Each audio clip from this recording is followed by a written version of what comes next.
You're about to hear a great life story from one of my longtime friends from the National Speakers Association. Judi is a globally celebrated speaker, entrepreneur, and artist. Even though she shared the stage with legends like Norman Vincent Peale, Og Mandino, and President George Bush Sr., she's spoken at the U.S. House of Representatives, Walt Disney Imagineering, and the Johannesburg Stock Exchange. We have not asked her to give a speech. She is a mentor and coach to entrepreneurs, executives, speakers, authors, and artists.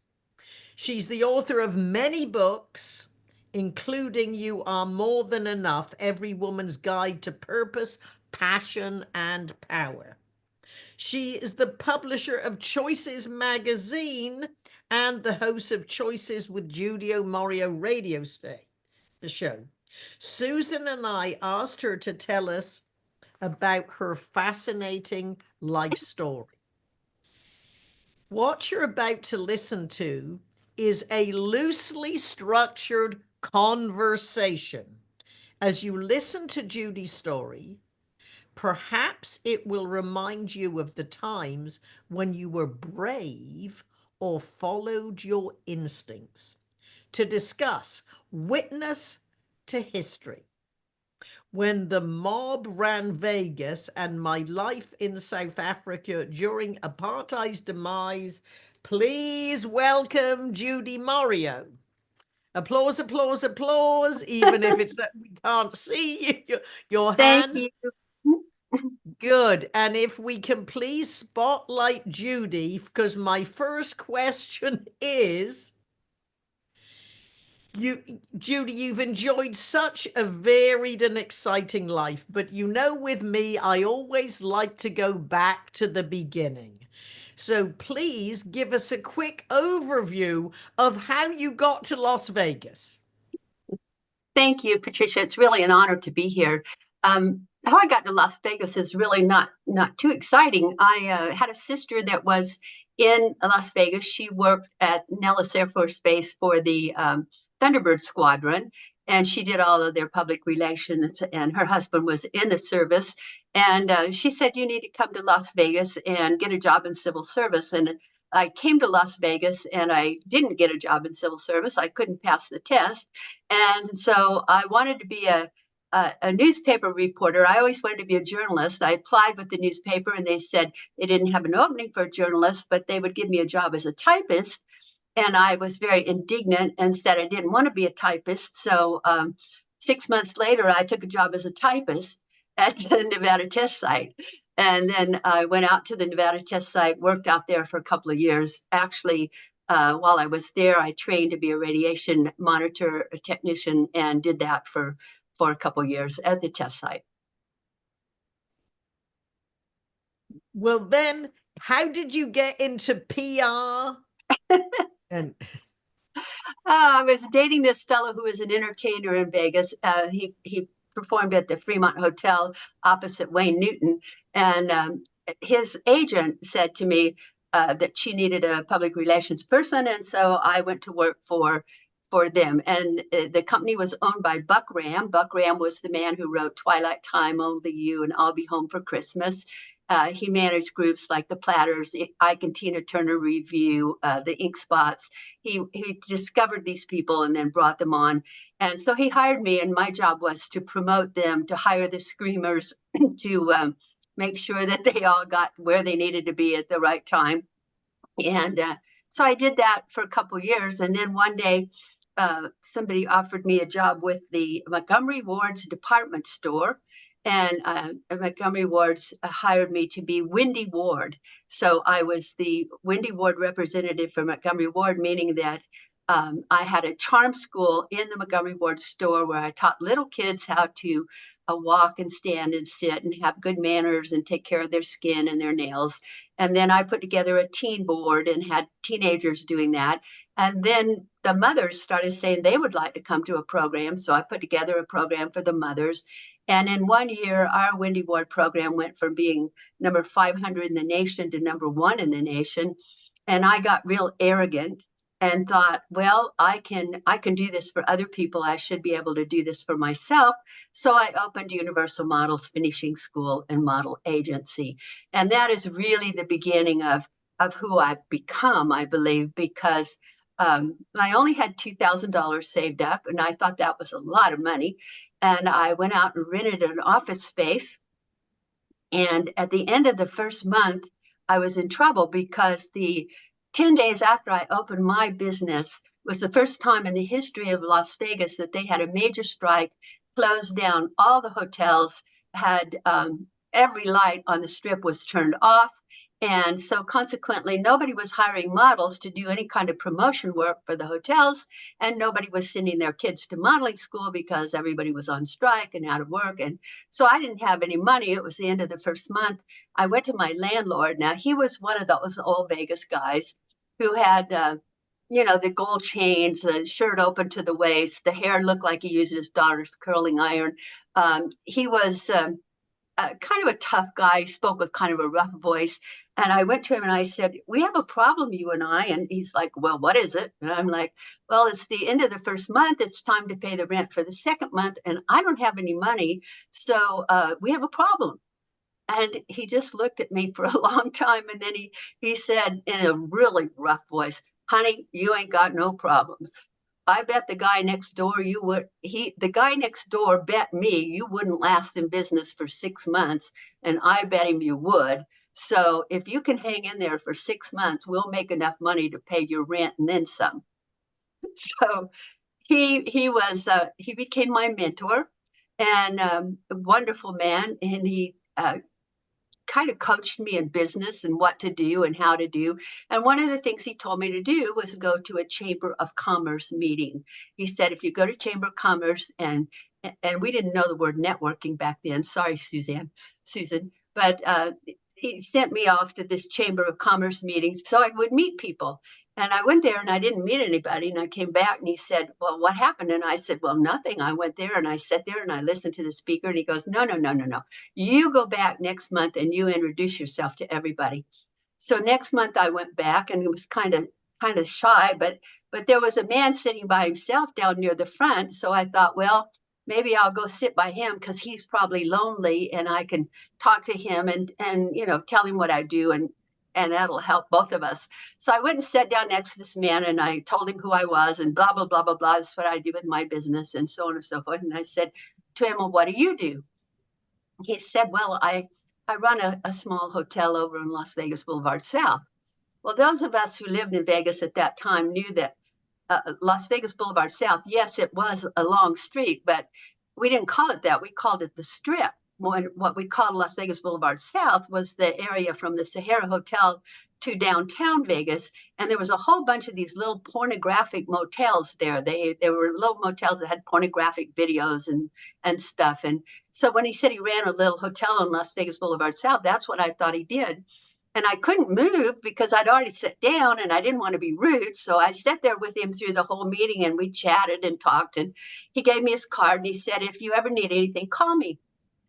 So when I went back to the office, my landlord looked at the card. He said to me, did you meet anybody? And I said, oh, I only met one person. And he said, one person? He said, I told you to introduce yourself. I said, I know, but this man was sitting by himself. And I sat by, and he said, well, who was this person? And I said, I don't know. He ran some little pornographic motel down on Las Vegas Boulevard South. And he said, well, what did he say to you? And I said, he said, if he could ever help me, I should call him.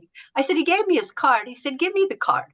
So I gave him the card and he looked at it and he said, excuse me, just a minute. I have to go to my office. So he goes to his office and he comes back with Time magazine. And he sticks his Time magazine in my face and he says, is this the man on the cover of Time magazine? I said, yeah, that's him. I said, he must have done something terrible, to be on the cover of Time magazine.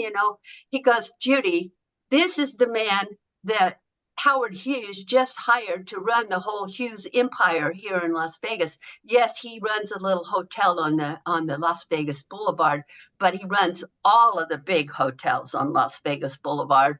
He said, what did he say to you? And I said, he said, if I ever need any help, I should call him. And he said, well, call him, call him, call him. You need all the help you can get, call him. So I called him and the secretary did let me make an appointment to see him, and I went in and explained to him who I was and what I was doing, and that I wanted to do special events, and I wanted to have my models involved in all these events and so on. And so he referred me to Robert Mayhew. I mean, he was Robert Mayhew, and he referred me to Burton Cohen. And Burton Cohen ran the Desert Inn Hotel. At one point, he ran the Flamingo, but he was running the Desert Inn at that time. And they were just getting ready to do a reopening. And Burton Cohen said, well, I need Oh, now 78. I have to interject here Uh, because this is the line that I always like to use whenever, and I've done this for decades, talk about Judi. Burton Cohen, so you just heard who he was. He was running uh, Howard Hughes hotels. He said, if you want the possible done, you can call anyone. If you want the impossible done, you have to call Judi Moreo. That. Now, tell us, Judi, what you did for him that would have been impossible for anybody else. they were doing a reopening of the Desert Inn Hotel, and he wanted 78 girls the same height, in the same dresses, with the same color hair, that could speak, that he could put throughout the hotel, that could narrate about each of the rooms in the hotel, each of the different kinds of suites, all the restaurants, and so on. And I had 3 weeks in which to put that together for him. And I did it. And and everybody said, how on earth did you do it? And it wasn't easy. We worked night and day to interview those people, to get them dressed, to get them trained, to get them up to speed. And we did that grand opening, and it was beautiful. And so they gave me the account for all the special events for all of the Hughes hotels. And so that's what I did for many years. I mean, I never looked back. Once I got that account, I did so many special events for them. It was just absolutely unbelievable, but fabulous people to work with. All right. So let us just review. You go to a networking event. Maybe you didn't meet 40 people, but sometimes, and Susan always tells anyone, if someone is alone, go talk to them. Now, I don't say they're all going to be on the front cover of Time magazine, but taking advantage of opportunity, and when you can do what other people would probably say it's not possible. Wow. Now, just give us a little inside scoop about when the mob ran Vegas. Oh, it was quite different back then. Patricia always likes me to tell these stories, but Burton Cohen was well connected, and he had been at the Flamingo Hotel and had various events where he brought in all the big rollers for things. And he was a single man. He wasn't married. He was older, so he needed a hostess to be there at the events and meet people. So he always hired me. So I got to meet all these high rollers that came to Vegas and spent their money. And I must say that Vegas back then was much more male chauvinistic than it is today. It was also a lot less expensive to live here. And for those of us who lived here, it was a lot easier to get into shows and to do whatever things that we really wanted to do, because it was a small town and we knew everybody. And it's interesting. People tell me that Vegas has changed a lot, and it has. I mean, if you come here from the outside and you look at the strip, it has changed a lot. But those of us who grew up here, we are still very, very close. And we still, spend a lot of time together, and we're not really too friendly to outsiders. I hate to admit that, but you got to kind of work to get into the in crowd here. And and let's see, what else do you want to know about that time? Howard Hughes was there.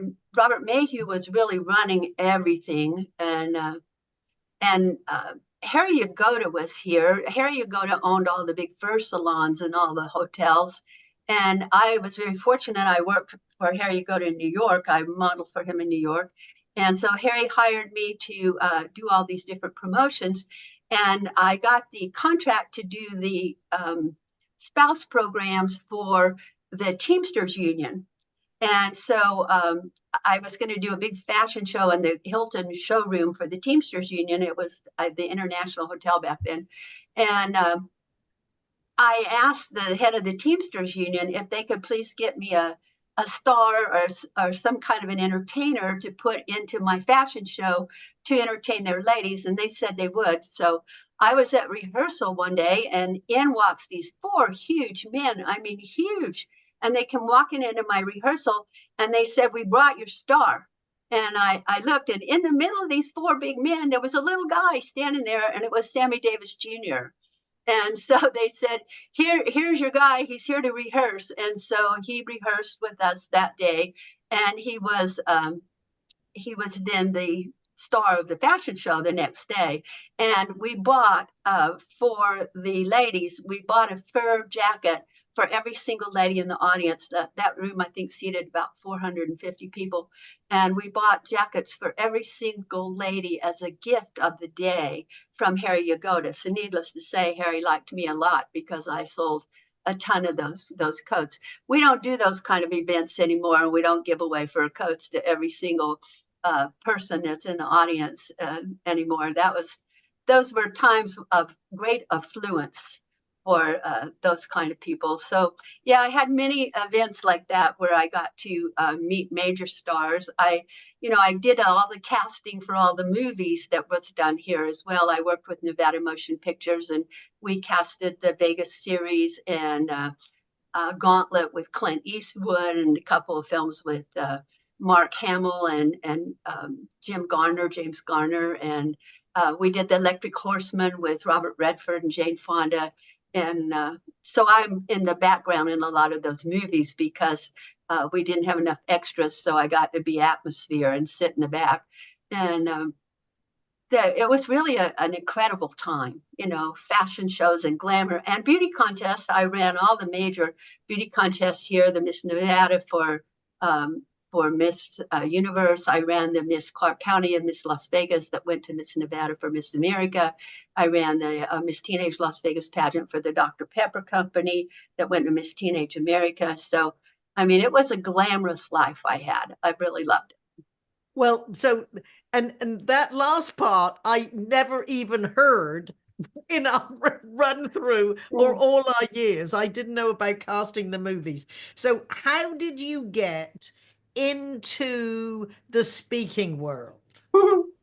My husband at the time, my only husband I ever had, but no longer my husband, he and I were at the Aladdin Theater of Performing Arts for a big positive mental attitude meeting. It cost like $20 a person, and there were 3,000 people there, and they had all of these speakers like Dennis Waitley and Cabot Robert and John and Greg Rice and oh my goodness, just everybody who was big at that time. And Zig Ziglar, these people were all on stage there.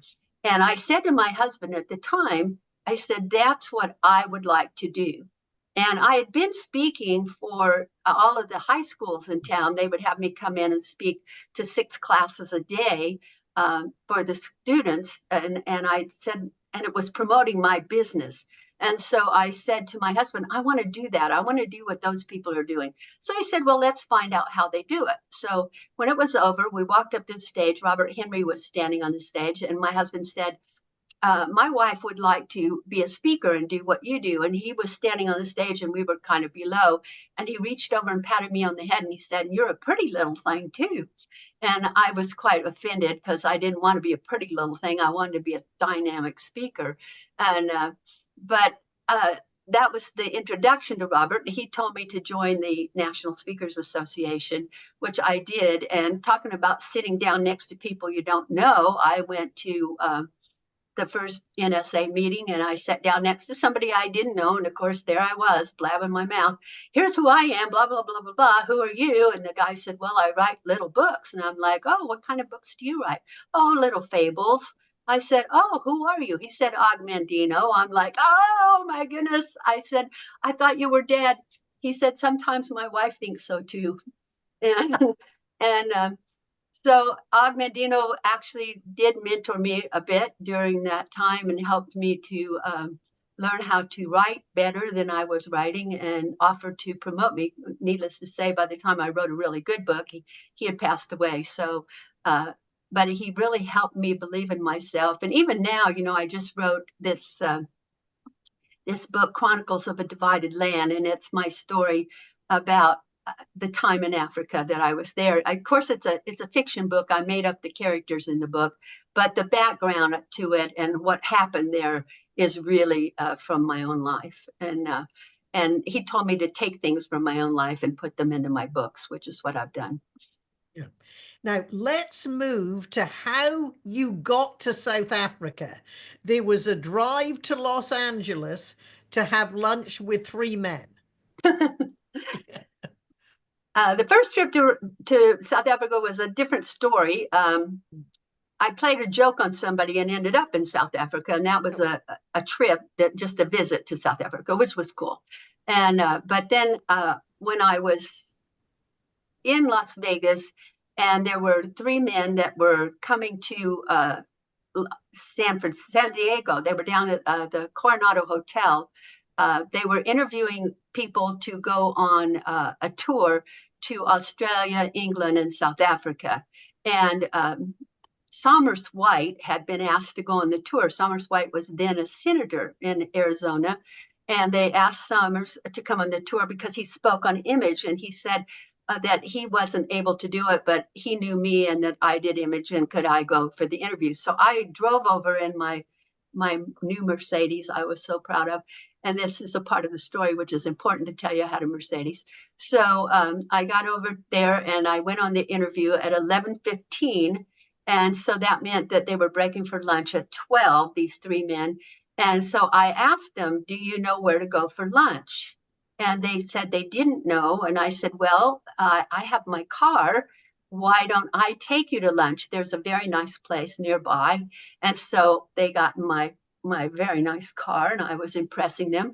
And I drove them to lunch. And needless to say, by the end of lunch, I was booked for the tour. And so that was sort of exciting. I was going to go to Australia and England and South Africa with Ken Blanchard. And as it turned out, because of apartheid, Ken Blanchard pulled out of the tour. He said he could not do that. So they said to me, well, do you want to be the headliner? And I'm like, well, of course. I mean, I'd never been a headliner. I was like, certainly. So they made me the headliner, and I did the tour and went back to South Africa. And that was one of the reasons they did hire me, was because I had been to South Africa before. And so they took me back to South Africa, and I went back maybe 25, 30 times for them back over to South Africa. They brought me back and back and back for various programs that we did. And I ended up working with some very good agents there. The first company was from England that hired me, that took me there, but then I ended up working with some people from South Africa that have become lifelong friends. And I've done, well, Robert,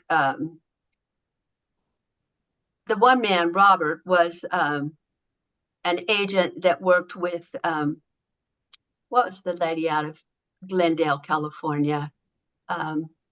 Dottie Walters? Dottie Walters, yes, I'm sorry. Robert had worked with Dottie Walters, and he took speakers, and Dottie said to him, well, Judi Morio's over there, why don't you introduce yourself? And he did, and I ended up going back with him many, many, many times.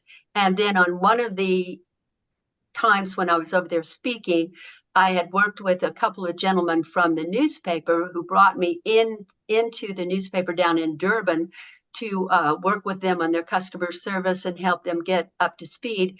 And so when the end of the year came, that was the only newspaper in the group of 17 newspapers, 2 radio stations, and a TV station that was making money. And they said, the CEO asked them, well, what did you do differently from everybody else? And they said they had hired me. So he decided to hire me to come over and work with the rest of the newspapers and the TV station and the radio stations. And so they made me an offer, and I moved to Africa. I didn't know a lot of people other than the people who had been in my audiences, but I took the shot, and I just up and moved. And there I was, and I didn't know what apartheid was. That tells you how dumb I was at the time. I mean, I knew what was going on, and I knew, but I didn't know how serious it was. I didn't know the depth of it. But so I went to work for the newspaper, and Patricia loves this. The first week I was there, I was downtown at the Johannesburg Star, and they had given me a parking place, but it was about a block away in the basement of a bank. So I had parked my car in the basement of the bank and come up through the stairwell and come out front. And there was a man standing there with an AK-47. Now, I don't know one gun from another, so I didn't know what he was doing. I just thought he was the guard for the bank. So I said, good morning. And he said, good morning. And about that time, someone shot him, and then blood went all over my beautiful new yellow suit, and I didn't know what to do. So I threw myself down on the cement, and I laid on the cement, waiting for the shooting to stop. And then they said that the people in my office were upstairs in the seventh floor of the building next door, betting I wouldn't last for 2 weeks. So here again, somebody's betting I won't do what I set out to do. But I stayed 7 years, and I got to work with all the different newspapers. I got to meet Nelson Mandela 2 times to interview him and work with him. And I got to work on his program of educating the Black children throughout the country. So, yeah, it was a really fabulous time there in South Africa. There were a lot of hard times because, people did shoot at each other.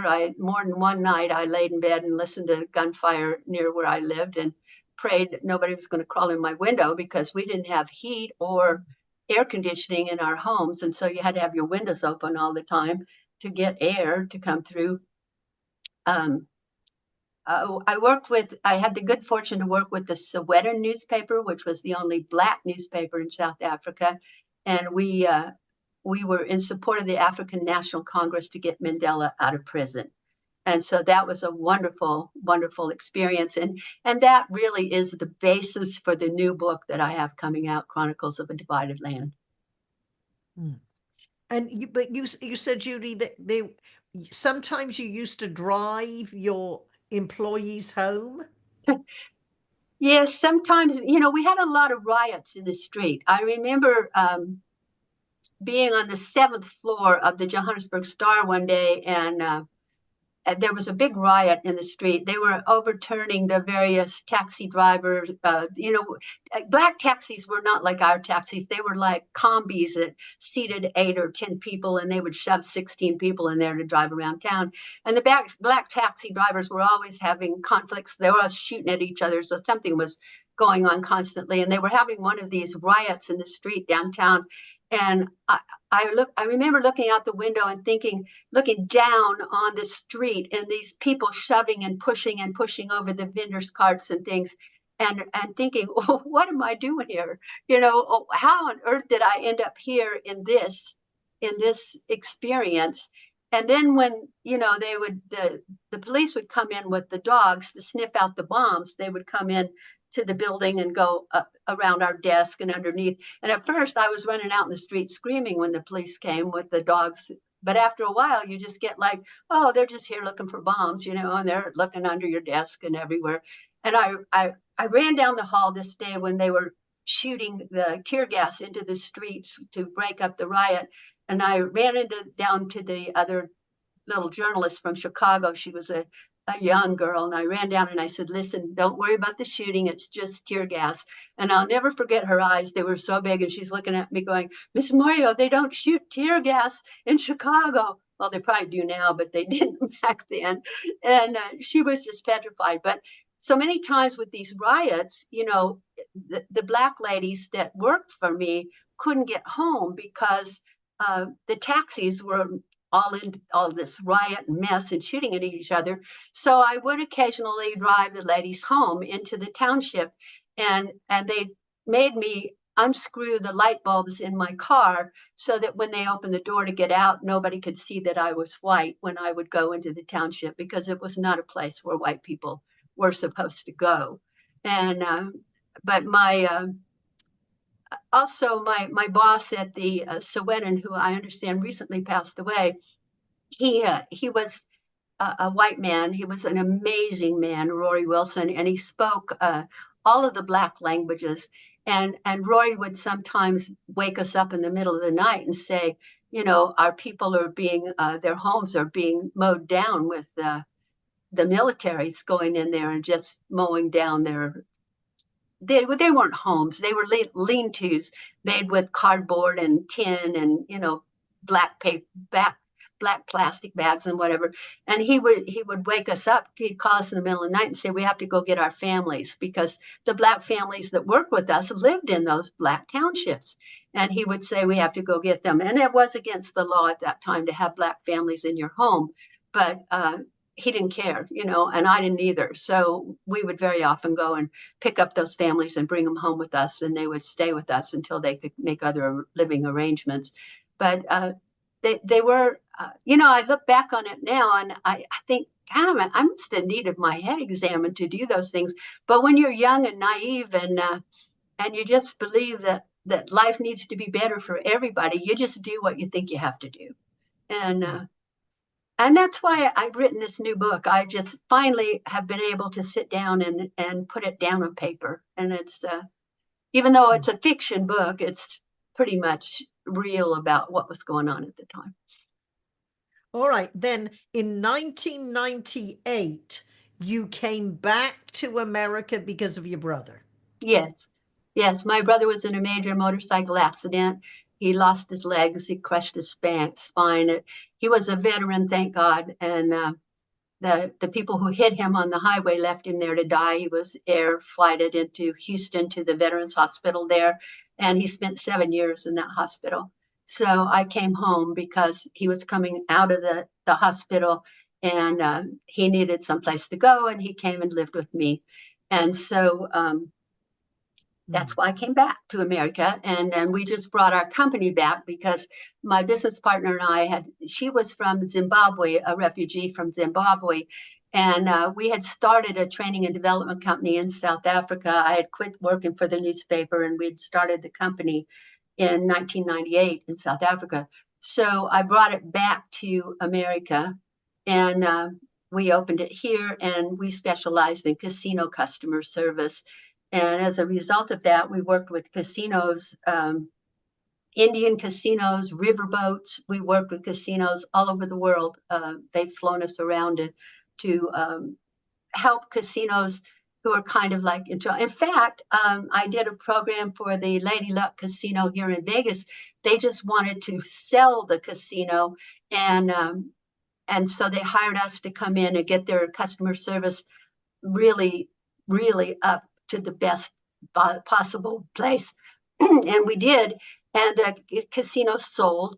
And in fact, Janelle Barlow came in with the new group after me, and she worked with the new group that bought that hotel to do their casino customer service. And I was hired by the owner, who then moved on to Indiana somewhere, VV, Indiana, to a riverboat, and brought us back there. So we did riverboat training in VV, Indiana for 2 years. And then we did Boomtown in Bossier, Louisiana, and so on around the world.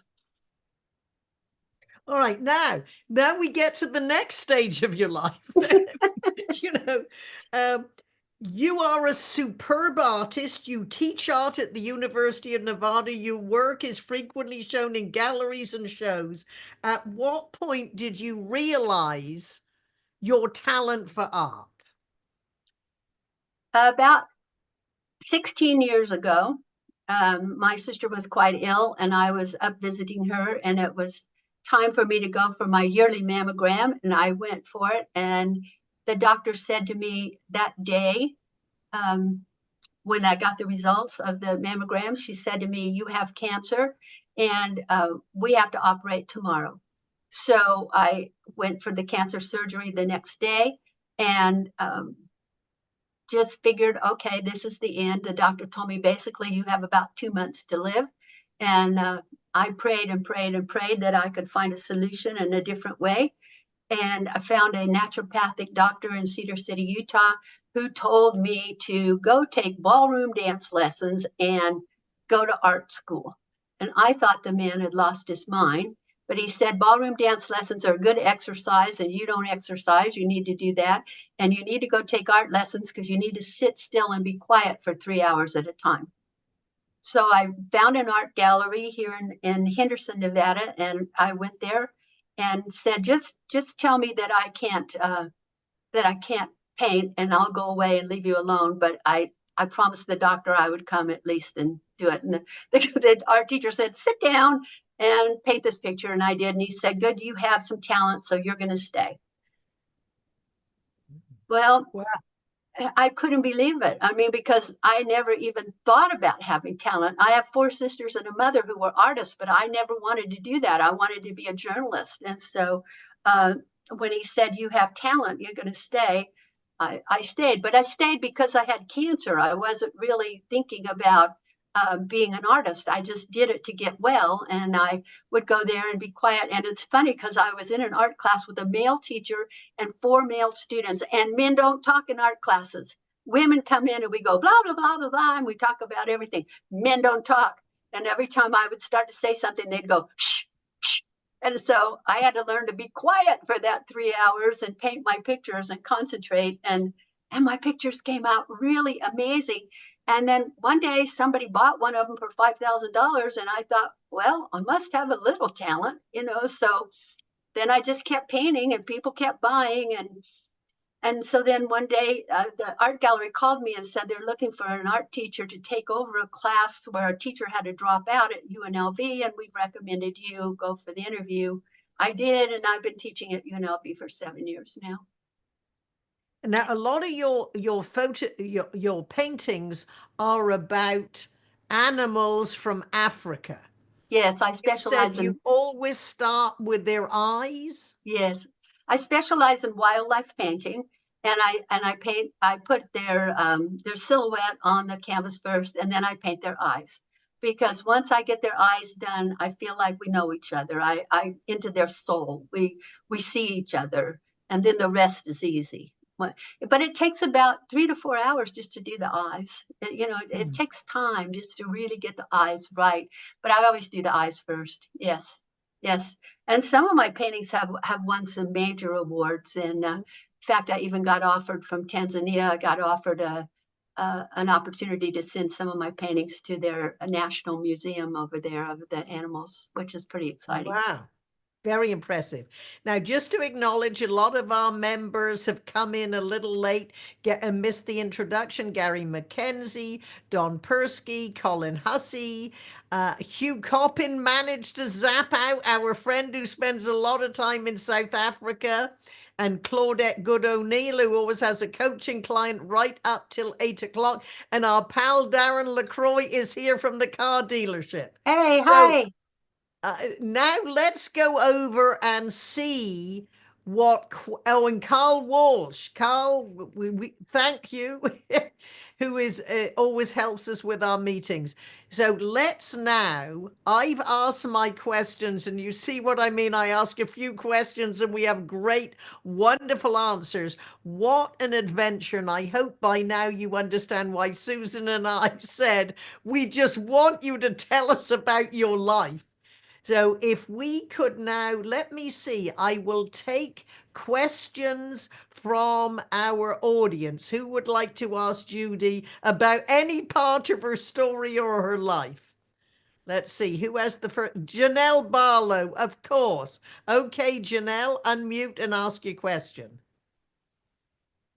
Janelle, unmute. I know you're being effusive and Judi wants to hear. It's just so great to see you. And I mean, I've known a bit about your life, but this is really a nice encapsulation of the fantastic work that you have done, the life that you have lived so well. My question is about your art. Do you sell it in Las Vegas? Places that sell art. Do you do that? Where can we see your art? Yes, I have my artwork. Thank you. I have my artwork in several galleries here, but also I do have an art website. It is not up to date, unfortunately. We just took pictures of all of my paintings this last week, so we're going to be updating the website right away. But it's JudiMorioArtist.com. Okay. It does have some of the original paintings on it, probably 35 or 40, but we're getting ready to put the rest of them up as well. So is this what you're doing now? You're pretty, it sounds like you must be painting all the time. Is that right? I mean, it takes a lot of work. I do paint every day, and I also write every day because I've never given up my dream of being a writer. And so that's why I've just recently explored into I have 26 self-help books, but this is my first fiction book that I just did. And so I've been exploring fiction. I'm going to be doing more of those types of books. So I do write every day, and I do paint every day, and I do go to physical therapy every day. That's my life. Sounds like a good life. Yeah, I have 2 new knees and a new hip and 4 neck surgeries. And so I'm in the best shape I've been in for years because I have all new parts. And so that's a good thing. Yeah. Well, can I just say this? I'm going now to a Korean acupuncturist for some problems with my hips, which is not something that needs to be replaced, but it's been an amazing experience just to walk into their office and Yes. see people with needles stuck all over them walking around. Yes, I did that. And I did the stem cells. I did everything I could do to avoid having the surgeries. And then my doctor just said to have the surgery. And then I wondered, why didn't I do the surgery in the first place? Because that's what got me back into really good physical shape where now I'm riding the bicycle 5 miles a day and I'm walking and I'm painting and writing and I'm living the life I dreamed of. Mm-hmm. All right, now Gordon Hill has the next question. And Susan, seeing it was your idea to listen to this story again, I'll come to you next. So, Gordon Hill, what is your question for Judi? Thank you, Patricia. Actually, I have one observation and one question. My observation is how you became involved in different professions, because I became a professional speaker at the age of 49 when a good friend asked me, have you ever thought about teaching seminars because you're really good at it? And I'd never thought I was good at it. So I gave it a shot. And for 14 years, I taught a full-time professional speaker and teaching technical seminars. But my question is, when I lived in Mississippi in the 50s, I had a connection. Well, the Air Force Base was fully integrated. So my best friend on the Air Force Base was Bill McFarland, a black kid from Kentucky. And we went everywhere on the Air Force Base together. But in Biloxi in 1957, you could not go downtown white and black together. You'd be arrested for disturbing the peace. But Bill found East Biloxi where the black subculture was. Yes. And whites were fully welcome in the black part of town. So he would go over there and I would go over there separately. And we would just have a great time on the weekend. So is there a subculture, a black subculture in South Africa pre-apartheid? Yes, there was. Yes, most definitely. And they had what they call shebeens. Shebeens are like beer joints, little beer joints. And some of the shebeens, the white people could go to, and hang out. And we did that. And also, we go back to the time you're talking about. We had that subculture here in Las Vegas as well. We had a Moulin Rouge casino on the west side, which was where the black people were allowed to stay because, back then, black people were not allowed to stay in the major hotels. So they stayed at the Moulin Rouge, especially like when I was dealing with Sammy Davis Jr., he had to stay over there, even though he was a major star. But we would go over there and hang out. We would go to their shows. We would go to their restaurants. We would go do those things. So we've had that in Las Vegas as well as in South Africa, that subculture of people who associated with each other. Yes. All right, Randall Reeder has his hand up next, Judi. Yeah, hi, Randall. Hi, Judi. I just have a brief comment, a compliment to you, really. And I just barely know you through NSA, but listening to all these experiences and talents that you've had in your careers, and I put an S on careers. If I didn't know better, I'd think you're at least 120 years old. I am. Well, I know Judi has packed more careers and lifetimes and experiences. And, I have been in awe, especially when I first met Judi. And in the 80s, we would go anyway, free everything if you're with Judi. It was wonderful. I've said for years, I have walked behind Judi carrying her coat for her. Even recently, a few years ago, we went to see Gordie Brown and we paid a little extra to have a meet and greet. And he said, "Oh, you are so attractive." And then he looks at me and said, "Oh, and you are as well." No, it was a total afterthought. It was a pity comment. A pity comment. And we're still friends, and I've been experiencing that for 45 years. Susan Rowan, your question. Unmute and Well, up. here's so of all of you, as you can imagine, as we're having dinner and we're listening to Judi talk about getting the blood on her new yellow suit and the mob stories. One of the things I hope we have all heard is Judi does a lot of things out of being kind. Seeing that person sitting alone, who knew who it was? The other person alone. That so much of what has happened to you, I think, comes from your heart. But to use, because today I felt like today's a sandwich. Judi Moreo is a phenomenal painter, but Judi, you also paint word pictures in your stories. Thank you. And later today, Patricia and I and our friend Wendy are going to see an exhibit I've already seen in Philadelphia of Mary Cassatt, one of the woman French impressionist, most famous. So I feel like I'm getting this, but being able to paint a word picture with your stories. I don't know why, but I felt I was in that parking lot with you. I could see the guy with the gun. It is a tribute to you, but I think the most amazing thing is you are brave. You have a kind heart. When I hear about what you've done to who drives into a community where you have to turn the lights off so that no one would know. So I don't know if it's naivete or just plain bravery, but kudos to you and thank you for sharing. I have known you because of Patricia, literally, it's almost 30 years. Yes. But every time there's another story that I love.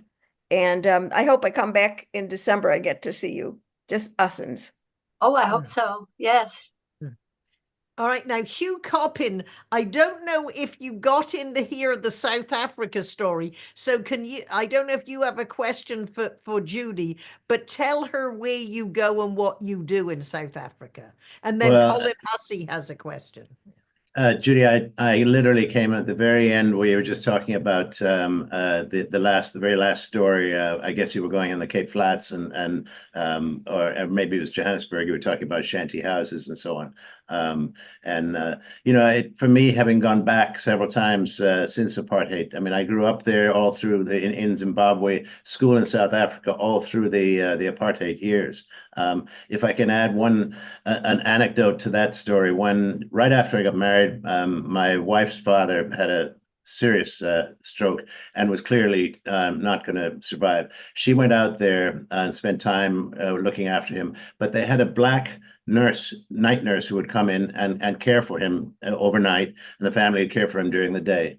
And so my wife then drove the nurse back to her home, which was in a black township. And she realized she was being followed by a police wagon into the township. She pulled up in front of the nurse's home, and the cop came straight up to her and said, "What are you doing here?" And she said, "I'm dropping the nurse off at her house." He said, "You're not allowed in here." She said, "Well, she is allowed in my house to look after my dying father. I'm good enough to bring her back to her home." But it was one of the things that perhaps for my wife became the moment at which she decided she really couldn't live and continue to live in South Africa under that environment. So, Judi, whatever, I'm sorry I missed the early part of your story. I go back now regularly to Zimbabwe, going in fact next month again. We take safaris back there. Having grown up there, for me, it's like taking people home. And it's like sharing with them what extraordinary people the Zimbabweans are, the warm, hospitable people, and people who really are amongst the most fun-loving and people that I've ever known. They're the best. They're the They best. are. They really are, and so it's always a joy to get back, and our guests always have an extraordinary experience deep in the bush, where we have no Wi-Fi, no nothing except be there and just let it soak in. So I'm sorry I missed that part of your story, but it's a pleasure to listen to the rest of your story. Thank you so much. I went back a couple years ago and it was the last thing on my bucket list. I wanted to do the hot air balloon safari over the Serengeti when the wildebeests were migrating. And I went back and did that. And that was absolutely amazing. It was just one of the best trips ever. Yeah. But you didn't do the bungee jump off Victoria Falls Bridge? You know what? I came real close a couple times, but that thought of just taking that jump, I just couldn't quite make the final leap. Most incredible thing I ever did, and I'd do it again in a heartbeat. Would you? Oh, yay. Absolutely. Maybe I'll do that for my 90th birthday. There you go. I did it on my 50th, and I'm figuring it's about time to do it again. Yeah. All right, Colin Hussey. Now, something Judi said you had to race over and get a book. Oh, no, I had to race over and get something out of the oven. Okay. So, right. well, one thing, just a slight clarification. Mary Cassatt was American, lived in Paris for a while, for the rest of her life. But I just saw some of your artwork, the influence of Georgia O'Keeffe. I don't know if you ever got to meet her. What are some of your artistic influences? I didn't get to meet her. I've really studied a lot of different artists, and I tried finding my own style, and I've just gone from one type of painting to another. I've tried impressionism, expressionism, abstract, realism. My very favorite is the wildlife. I do love Georgia O'Keeffe's style. I love the big flowers, and I do have a few of those in my collection. But most recently, I had a lady hire me to do 11 paintings for her new home, and she wanted Art Deco, and I had never done that before.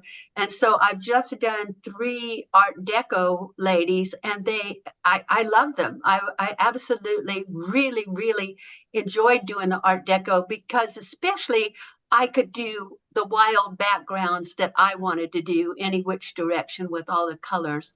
So even though it's kind of Art Deco, my colors are really, really bright. But my loves are my animals, my elephant, my lions. If you looked at my website, you probably saw the elephant and my mama lion with the babies. And those are from taking a picture and then coming home and painting them. And that panda I painted from a picture I took at the San Diego Zoo. Yeah, Joanne wants to know where to see your art. So it's Judi Moreo Artist.com. And it's JUDIMOREO Artist.com. Yeah. And in another couple of weeks, we'll have all the new stuff up, which will be awesome. All right, good, wonderful. Janelle Barlow, we charge extra for the second question. You got it. You got it. Judi, I've known both white South Africans and Black South Africans, and I've never figured out where all that hatred comes from. You lived there for such a long time. What did you draw any conclusions about that? I mean, I know some of it's historical. I know that. It's probably family-based, but what's going on there that people like you show up and just have love for people? And yet that system, apartheid, lasted for so long before it was finally eliminated. I remember one day, one of the Black ladies at the newspaper was somewhere where I was. We weren't at the newspaper. I forget what kind of event we were at, but I noticed her leg was cut and bleeding, and I commented on it. I said, let's look at your leg and see what we can do about that. She goes, oh, no, don't tell anybody. Don't tell anybody. And I said, what? And she said, my union rep said I'm not to tell anybody, that they'll fire me because I cut it at work. And I said, no, they should take you to a doctor and get that treated. Let's get you to a doctor. No, my union rep said no. And it took a long time to convince her that she had the right to get medical help, and where that hatred came from in the beginning, I don't really know, except that the blacks were there first, and then the white people came from other continents and invaded, and they kind of took over and made slavery similar to what we had here in America, and then of course we treated our blacks as bad as they treated theirs. The only difference was in South Africa, they made it a law. And that's where they made the major mistake, is they wrote it into law. And talking about sitting next to people at events, I sat next to the attorney who wrote the law of apartheid at a dinner one night. And that was quite a conversation, because that was wrong, for them to do that. And Mandela was probably the greatest leader of all times. The man was a freedom fighter. He was educated. He was smart. When I did the interview with him, I asked him about the time that he spent in prison, because that's a long damn time, 27 years to be in prison. And he said that the mistake the white government made there was to put them in the same prison all together, because as they were together, they could support each other. They could keep the faith with each other. They could talk to each other. They could plan where they were going and what they were going to do. And they never gave up because they were together. He said, had they been separated, it might have been a different thing altogether. And I was shocked that he could talk about forgiveness, but he talked more about going forward than he did anything. And, my dad used to always tell me when I was growing up, focus forward. Don't focus on what happened before. Focus on going forward. And that's what Mandela did. He constantly focused. He could have gotten out of prison a couple years earlier. They were negotiating with him and they would have let him out. But he would not come out until he could get freedom for all of his people. That was until that could be free for everybody. He was not going to walk out of that prison. And it was amazing to be there and see his State of the Union address on the day he did walk out of prison. That was amazing times. I think what you said is really significant, because what I think a huge mistake, and I don't know who made this decision, but all the people who were involved in the January 6th insurrection and ended up in jail, they're all in the same place, in DC prisons or wherever they are. And I just think that's a horrible mistake, because when Trump pardons them and they all get out, they're going to hold on to each other. And I don't think they're going to let go of what they did. We're going to face that. Well, I just think that kind of behavior is unacceptable. And that's, I'm sorry that they behaved that way, and I'm sorry they went to prison, but I don't know what to do about it. All right. Well, Judi Moreo, this has been fabulous. We think about when you were young, starting your career, how sitting next to the right person and following up when he gave the business card. How often do people say, hey, if I can help, and we don't take advantage of it?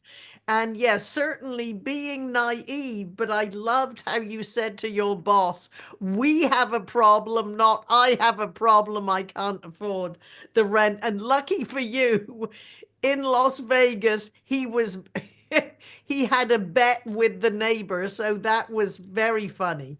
And just how you took advantage of opportunity and also created opportunity, and as Susan said, did so much with kindness. So with that, Judi, thank you very much. Do you have a walk away line or a piece of advice from any of your books you want to leave us with? No, the one thing I usually leave with people is simply the title of my one book, that we must always remember that you are more than enough. Perfect. All right, can we show our appreciation for Judi Moreo? Thank you for all Thank our you. pals who came in to support Judi as well. So thank you, thank you, thank you. And Betty, we look forward to hearing your program next week. Remember, invite guests, and we will see you soon. Thank you, Judi. I'll see you in Vegas. All right. Thank you, Thank you. everybody. Thank you, Thank you, everybody. thank you. Bye. Thank you. Bye.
our pals who came in to support Judi as well. So thank you, thank you, thank you. And Betty, we look forward to hearing your program next week. Remember, invite guests, and we will see you soon. Thank you, Judi. I'll see you in Vegas. All right. Thank Thank you, you. everybody. Thank you, everybody. Bye. Thank you.